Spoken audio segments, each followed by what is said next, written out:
Virginia lieutenant గవర్నర్గా గజాలా హష్మి. ఈ గజాలా హష్మి హైదరాబాద్ అమ్మాయి. ఆమె ఇక్కడ పుట్టింది, న్యూ మలకపేటలో పెరిగింది చిన్నప్పుడు. ఆ తర్వాత ఇక్కడ నుంచి వాళ్ళ పేరెంట్స్ అమెరికాకి వెళ్ళారు. ఈమె ప్రొఫెసర్గా చాలా కాలం పనిచేసింది, దాదాపు 30 ఏళ్ల పాటు ఆమె ప్రొఫెసర్గా టీచ్ చేసింది.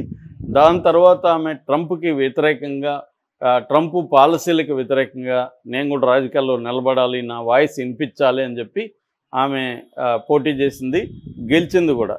ఇప్పుడు ఆమె పేరు గజాలా హష్మి అనే పేరు మారుమోగిపోతుంది. మన ఇక్కడ తెలంగాణ ముఖ్యమంత్రి రేవంత్ రెడ్డి కూడా ఆమెకు అభినందనలు తెలియజేశారు. ఇంకా వాళ్ళ దగ్గర బంధువులు ఇక్కడ ఉన్నారు, వాళ్ళు కూడా మీడియాతో మాట్లాడారు.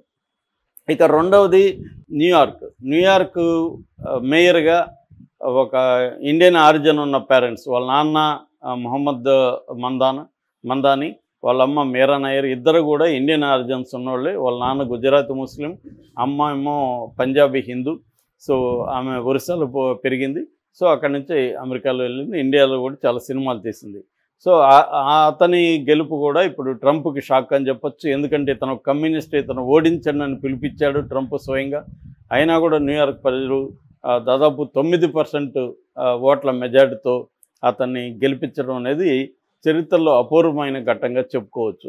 ఇక మూడవది సిన్సినాటి అనే సిటీ మేయర్గా ఆఫ్తాబ్ అనే వ్యక్తి రెండవసారి మేయర్గా ఎన్నికయ్యాడు.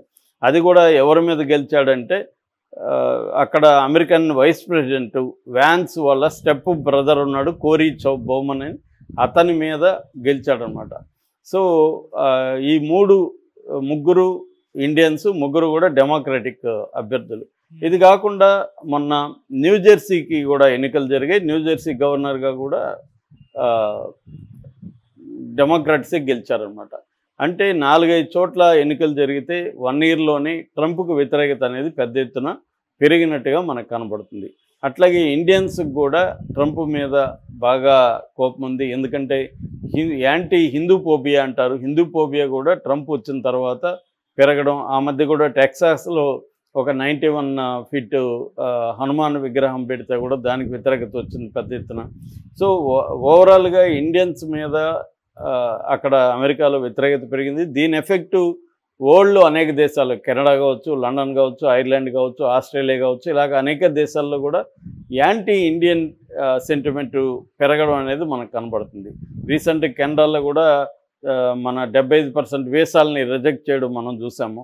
సో ఇలాగ ఏంటంటే మన వాళ్ళు మంది నాలెడ్జ్ ఇండస్ట్రీలో టాప్ ఉంది ఇండియా, సర్వీస్ సెక్టర్లో టాప్ ఉంది.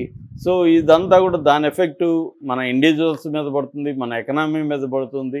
దీంతో ఒక రకమైన ఆగ్రహవేశాలు అమెరికాలో ఉండే ఇండియన్స్లో కూడా ఉన్నాయి. అయితే అక్కడ బహిరంగంగా ప్రకటించలేని పరిస్థితి చాలామందికి ఉంది. వాళ్ళు ఎలక్షన్లలో తమ ఓటుని ట్రంప్కి వ్యతిరేకంగా వేసి చేస్తున్నట్టుగా మనకు కనబడుతుంది.